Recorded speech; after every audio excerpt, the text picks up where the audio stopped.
Hello friends, আপনারা দেখছেন help for education channel. বন্ধুরা, লোকসভা ভোট 2024-এ প্রিসাইডিং অফিসারের যে রিপোর্ট, সেটি কিন্তু নিউ ফরম্যাট। আগে যেটি ছিল তার থেকে পরিবর্তন হয়েছে। তাই ফিল আপ প্রসেসটা স্টেপ বাই স্টেপ দেখুন। সম্পূর্ণ ভিডিওটি এবং চ্যানেলটিকে সাবস্ক্রাইব করুন।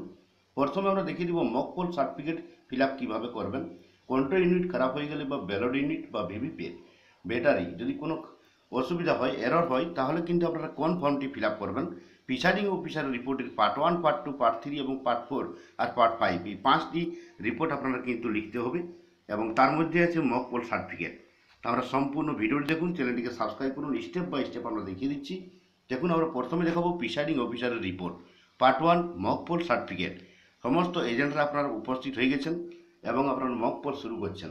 মক পোল শুরুর সময় আপনাকে একটি সাদা কাগজে অবশ্যই এই রিপোর্টটা ভোট, যেগুলো মক পোলের জন্য 50টি যে ভোট দিতে হয়, ক্যান্ডিডেট প্লাস যতজন ক্যান্ডিডেট আছেন আপনার যে লোকসভা কেন্দ্রে, প্লাস নোটা মিলিয়ে, নোটা সমেত আপনাকে 50টি ভোট কিন্তু দিতে হবে। তো যতজন এজেন্ট উপস্থিত আছেন প্রত্যেক এজেন্টকেই মিনিমাম ভোট সংখ্যা দিয়ে আপনাকে 50টি নোটা সমেত পূরণ করতে হবে। তো প্রথমে আমরা মক পোল সার্টিফিকেটটি পূরণ দেখিয়ে দিচ্ছি। এটি হলো part 1, name of the election, house of the people.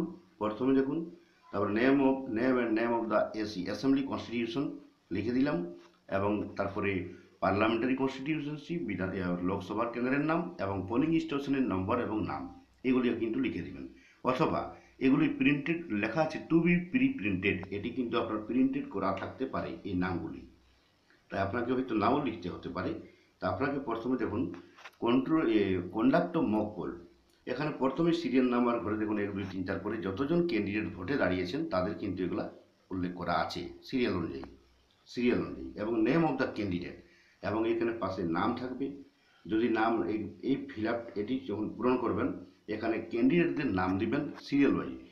Ballot ইউনিটে যেভাবে সিরিয়ালি নামগুলি থাকবে, অথবা দেখবেন টেন্ডার ব্যালট পেপার যেটা থাকবে টেন্ডার ভোট দেওয়ার সময়, সেই টেন্ডার ব্যালটে কিন্তু এই নামগুলি উল্লেখ করা থাকে, ক্যান্ডিডেটদের নাম। আমি ABCD দিয়ে নামগুলো দিয়েছি, তো আপনাকে সেই নামগুলি কিন্তু এখানে উল্লেখ করে দেবেন, নামগুলি সেখানে পেয়ে যাবেন এবং নোটা তো লেখাই আছে। এখন আপনাকে number of votes cast during mock পোলের সময় কোন ক্যান্ডিডেটের জন্য কতজন কত করে ভোট দিয়েছে। প্রথমে এ ক্যান্ডিডেট ধরুন যে পার্টির ক্যান্ডিডেট হোক, ওনার যে এজেন্ট এসেছেন উনি 5টি ভোট দিলেন। বি ক্যান্ডিডেট 5টি ভোট, এভাবে 5টি করে ভোট দেওয়া হলো এবং নোটাতেও 5টি দেওয়া হয়ে গেল। তো টোটাল যতজন, যদি এজেন্টরা যদি 3জন বা 4জন উপস্থিত থাকবে, ওনারা কিন্তু যতজন ভোট দিবেন, বাকি ভোটগুলি কিন্তু আপনারা যদি এজেন্ট না পৌঁছেন, যে অফিসাররা কিন্তু নিজেই দিয়ে 50টি পূরণ করবেন নোটার সময়। একইভাবে দেখুন 3 নম্বর ঘরে number of votes displayed in CU, তাহলে কন্ট্রোল ইউনিটে কত ভোট দেখা যাবে, একই ভোট দেখা যাবে। আর নাম্বার অফ ভিভিপ্যাট, এগুলো কিন্তু আপনারা যখন চেক করবেন তখন এগুলি সাদা কাগজে লিখে রাখবেন যে কোন কোন এজেন্ট কতগুলি ভোট দিয়েছে, এটা পরে কাজে লাগবে। তো এগুলো এখানে 5 করে দিয়ে দিলাম, 50টি পূরণ হয়ে গেল। এগুলা সব টেলিড হয়েছে কিনা, CU, BU এবং প্রিন্টেড পেপার, এগুলি টেলিড হয়েছে কিনা ইয়েস করলেন, সবগুলিকে ইয়েস করে দিলেন এবং সর্বশেষে সমস্ত এজেন্টদের সিগনেচার যারা উপস্থিত আছেন এবং পার্টির নামটা, কোন পার্টির এজেন্ট সেটা ব্র্যাকেটে কিন্তু লিখে দিতে হবে আপনাকে। এটা মক পোল সার্টিফিকেটের কাজটা হয়ে গেল, 50টি ভোট দেওয়া এবং সেটা নথিভুক্ত করে রাখলেন। এরপরে বি নম্বর দেখুন, clear button on the control unit has been pressed to clear mock poll হয়ে যাওয়ার পরে ক্লিয়ার বাটনটি ক্লিক করেছেন কিনা অবশ্যই করতে হবে, ইয়েস লিখে দিলেন। ইয়েস লেখার পরে নিচে কিন্তু এই কথাটি কলমে লিখে দিলেন, clear button on the control unit has been pressed to clear mock poll, এখানে কিন্তু এটি লিখে দিতে হবে। এবার সি নম্বর দেখুন, অল পেপার স্লিপগুলি যে ভিভিপ্যাট থেকে বার হয় সেটা মক পোলের পরে, তো সেগুলি বার করা হয়েছে কিনা অবশ্যই ইয়েস বার করে নেবেন। তারপরে দেখুন ডি নম্বরে এমটি ভিভিপ্যাট এখন ফাঁকা হয়ে গেছে, খালি হয়ে গেল, যেহেতু স্লিপগুলি বের করে নিয়েছেন এজেন্টরা ভোট দেওয়ার পরে, মক পোল হয়ে যাওয়ার পরে, তাহলে সেটা এজেন্টরাকে দেখিয়েছেন কিনা খালি বাক্সটি, ইয়েস। এরপরে দেখুন ই নম্বরে before actual poll ensure, actual vote শুরু হওয়ার আগে আপনাকে নিশ্চিত করে দিন যে কোনো প্রিন্টেড পেপার স্লিপ ভিভিপ্যাটের ভিতরে কিন্তু নাই। ড্রপ বক্সের ভিতরে নেই, এটা কিন্তু ইয়েস, এটা ইয়েস করে দিয়েছি। এরপরে এফ নম্বর দেখুন, total button on the control unit has been pressed up, so total vote 0। তো টোটাল বাটনটি যখন আপনারা ক্লিক করেছেন ভোট দেওয়ার পরে, তখন 0 দেখা যাচ্ছে কিনা শেষে মক পোল হয়ে যাওয়ার পরে ক্লিয়ার সিআরসি হয়ে গেছে, ক্লোজ, রেজাল্টটা ক্লিয়ার হয়ে গেছে। তারপরে টোটাল বাটন কিন্তু ভোট শুরুর একবারই আগে আগে টোটাল বাটন ক্লিক করেছেন, তখন দেখবেন 0 দেখা যাবে, ভোট 0, তখন ইয়েস, এখানে ইয়েস করলেন। এরপরে দেখুন জি নম্বরে, মক পোল অথবা VVPAT slip stamp, mock poll হয়ে যাওয়ার পরে যে মক পোল স্লিপগুলি বের হলো সেগুলিতে স্ট্যাম্প দিয়েছেন কিনা সেটা কিন্তু আপনাকে এখানে, এবং কালো কভারে, একটা কালো কভার দিবে এবারে, কিন্তু আগেবারে যেমন প্লাস্টিক বাক্স ছিল, এবার প্লাস্টিক বাক্স থাকছে না, কালো কভার দিয়ে এটাকে ভরে দিয়েছেন স্লিপগুলি, ইয়েস করলেন। এরপরে নিচে আছে name of the polling agent, সমস্ত পোলিং এজেন্টদের কিন্তু এখানে নাম থাকবে। 2 নম্বর করে নেম অফ দ্য পার্টি থাকবে, পার্টি কোন পার্টির agent, name of the candidate, ভোটে যারা দাঁড়িয়েছেন তাদের নামগুলি দিলেন, এবং এখানে এজেন্টদের সিগনেচার অবশ্যই নিয়ে নিলেন। এজেন্টদের সিগনেচার করে দেখুন, যদি আপনার বুথে মাইক্রো অবজারভার থাকে তাহলে এখানে সিগনেচারটা করে নিলেন, আর এখানে signature name and signature of presiding officer, presiding অফিসারের নাম এবং সিগনেচার দুটাই করলেন, এবং ডিস্টিংগুইশ মার্কটি দিয়ে দিলেন। উপরেও ডিস্টিংগুইশ মার্কটি আপনাকে লাগাতে হবে, প্রথমে এই ডান দিকে কোনাতে ডিস্টিংগুইশ মার্ক অবশ্যই লাগাবেন, এবং প্রিসাইডিং অফিসার সই করবেন। তারপরে দেখুন, এটি হলো মক পোলের শেষ ঘরটা। এখানে serial number 1, 2, 3, first polling, second polling, third polling, সবাই কিন্তু সিগনেচার করবেন, নামগুলো দিবেন এবং সিগনেচারটা করিয়ে নেবেন। এটা হয়ে গেল মক পোল সার্টিফিকেট, মানে পার্ট 1টি কমপ্লিট হয়ে গেল। এরপরে আমরা পার্ট 2, পার্ট 2টি কী জন্য, যদি মক পোল চলছে, ধরুন মক পোল শুরু হওয়ার সময় দেখবেন যদি আপনার ব্যাটারি লো হয়ে যায়, ব্যাটারি কাজ করছে না, ব্যাটারি পার্সেন্টেজ যদি কম হয়, অথবা ভোট চলাকালীন যেটাই হোক না কেন, দুটাই কিন্তু এখানে দেখুন অপশন আছে। তো এখানে মক পোল অথবা after completion of poll, vote শুরু হওয়ার পর, ভোট চলাকালীন অথবা মক পোলের সময় যদি ব্যাটারি লো হয় তাহলে কিন্তু এই ফর্মটি ফিল আপ করবেন, না হয় প্রয়োজন নেই, ক্রস দিয়ে কেটে দিবেন, আড়াআড়িভাবে কেটে দিবেন। আর যদি প্রয়োজন হয়, ব্যাটারি লো দেখায়, তখন আপনার কিন্তু এখানে নেম অফ ইলেকশন, এখানে হাউস অফ দ্য পিপুল, আবার বিধানসভার নাম, লোকসভার নাম এবং পোলিং স্টেশনের নাম, নাম্বার। এবারে ডিটেলস দেখুন, এ নম্বরে unique ID of control unit, 1 নম্বর করে ইউনিক আইডি এখানে B1234, এই নাম্বারটি কিন্তু আপনারা পেয়ে যাবেন সেই কন্ট্রোল ইউনিটের আইডিটি কিন্তু এখানে লিখে দিন। রিজন ফর রিপ্লেসমেন্ট, কেন রিপ্লেসমেন্ট করা হয়েছে পাওয়ার পেক, মানে ব্যাটারি কেন ই করা আছে, তাহলে এখানে লো ব্যাটারি, লো পাওয়ার, এখানে দেখেন লো পাওয়ার রিজনটা। 3 নম্বর করে unique ID of all address tag, address ট্যাগটি যেটা দেওয়া হয়েছে সেই অ্যাড্রেস ট্যাগটি কিন্তু আপনাকে নাম্বারটা এখানে লিখে দিতে হবে। অ্যাড্রেস ট্যাগটি দেখুন, কন্ট্রোল ইউনিটের যে পাওয়ার পেক, সেই কন্ট্রোল ইউনিটের যে পাওয়ার পেকে ওখানে কিন্তু একটা অ্যাড্রেস ট্যাগ থাকে, সেই অ্যাড্রেস ট্যাগের নাম্বারটা লিখে নেবেন।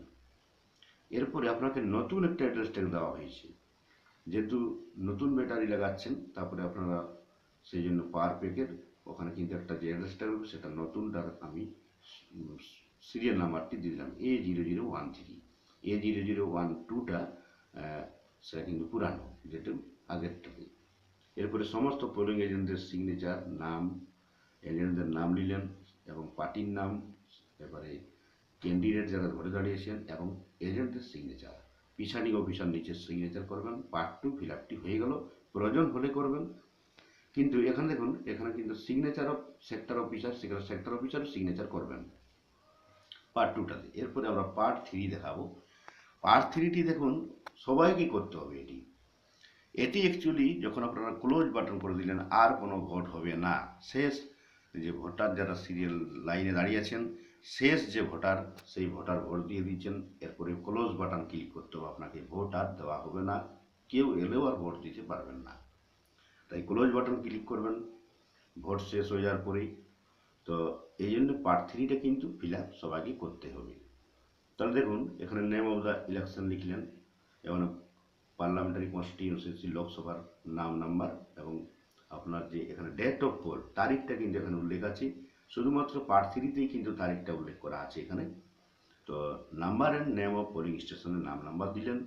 এরপর এখানে it is certified that I have pressed the close button, এখানে ক্লোজ বাটন ক্লিক করেছেন কন্ট্রোল ইউনিট যে ক্লোজ বাটনটা, এবং ভোট শেষে উপস্থিত ছিলেন যেসব পোলিং অফিসাররা তাদের নাম নাম্বার এবং তাদের নাম এবং সিগনেচার এবং সমস্ত এজেন্টদের নাম সিগনেচার। প্রথমে যখন first polling, second polling, third polling দিয়ে দিলাম, তাদের নাম দিবেন, এখানে ডেজিগনেশনটা দিবেন, first polling officer, second polling, third polling officer, এবং শেষ করে সিগনেচারটি অফিসারদের করিয়ে দিবেন।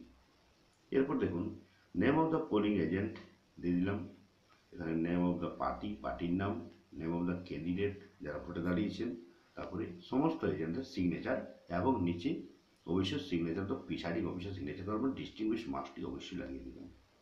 এটা হয়ে গেল পার্ট 3, এটা সবাই কিন্তু করতে হবে ভোট শেষে। এখন আমরা দেখে নেব পার্ট 4টি কী জন্য করবেন। কন্ট্রোল ইউনিট যদি আপনার কোনো রকমের মক পোল চলাকালীন, ধরুন কোনো কন্ট্রোল ইউনিট বা ব্যালট ইউনিট বা ভিভিপ্যাট কাজ করছে না, ওকে যে হয়ে আছে, কাজ করছে না ভোট চলা মক পোলের সময়, তাহলে কিন্তু এটি ফিল আপ করবেন।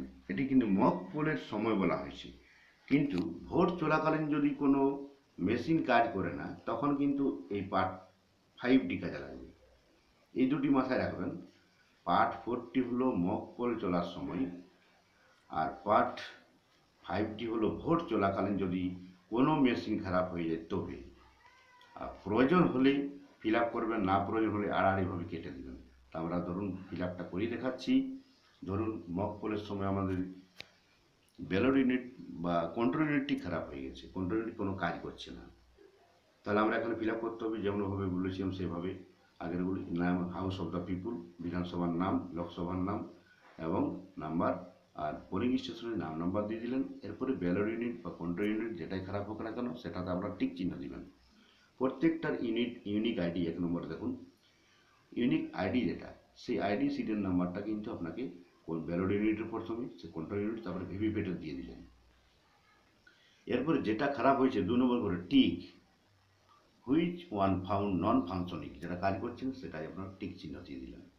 এরপরে বি নম্বর রিজন, কারণটাকে, কারণ হচ্ছে এরর, যে আপনার ডিসপ্লেতে দেখা যাবে, কন্ট্রোল ইউনিটের ডিসপ্লেতে দেখা যাবে যে কারণটা লেখা থাকবে, অথবা ব্যালট ইউনিট যদি খারাপ হয় তাহলে ব্যালট ইউনিটের ডিসপ্লেতে দেখা থাকবে, সেই লেখাটা এখানে লিখে দেবেন।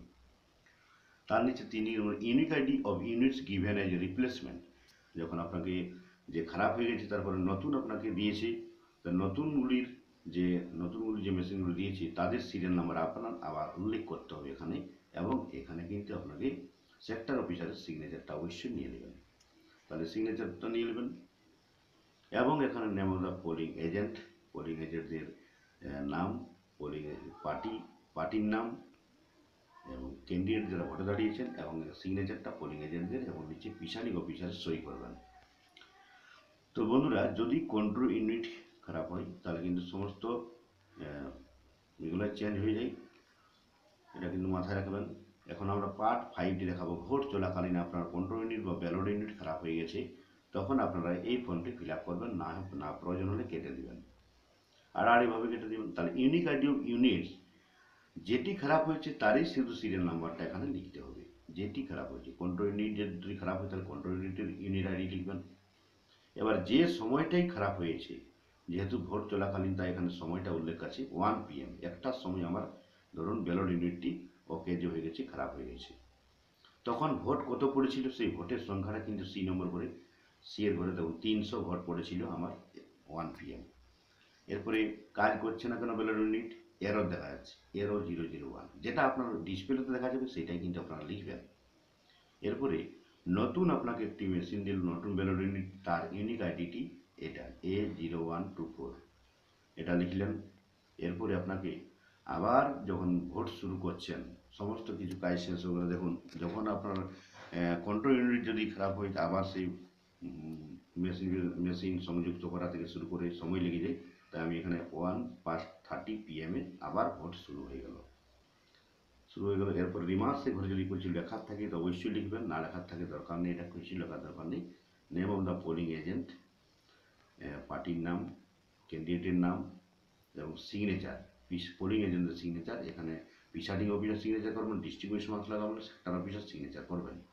এটি হলো পার্ট 5। তো বন্ধুরা শর্টকাটে আমি দেখিয়ে দিলাম, এইভাবে আপনারা কিন্তু ফিল আপ করবেন, মকপল সার্টিফিকেট প্রদান করবেন। প্রয়োজন বোধে বাকি 4, 5 এগুলি ফিল আপ করবেন এবং 2টি কিন্তু পার্ট 1 এবং পার্ট 3 এই দুটি কিন্তু সবাইকে করতেই হবে। তো বন্ধুরা আরেকটা জিনিস মাথায় রাখবেন, এখানে যেটা আমরা দেখালাম পার্ট 5 একটা জিনিস মাথায় রাখবেন, পার্ট 5-এ যে 300 ভোট পড়েছে, এটা যদি আপনার ব্যালট ইউনিটটি খারাপ হয়ে যায় তাহলে কিন্তু কন্ট্রোল ইউনিটের যেটা আপনার ক্লোজ বাটন ইয়া টোটাল বাটন, সেখানে কিন্তু আপনারা পেয়ে যাবেন কত ভোট পড়েছে। কিন্তু যদি কন্ট্রোল ইউনিট খারাপ হয়ে যায় তখন কিন্তু আপনারা টোটাল বাটনটি ক্লিক করতে পারবেন না। তখন আপনারা কিন্তু 17A থেকে এই কত ভোট পড়েছে সেটা কিন্তু জানতে পারবেন, তখন সংখ্যাটা এখানে লিখে দিবেন। তো ভিডিওটি অবশ্যই লাইক ও শেয়ার করবেন, চ্যানেলটিকে সাবস্ক্রাইব করুন। Thank you.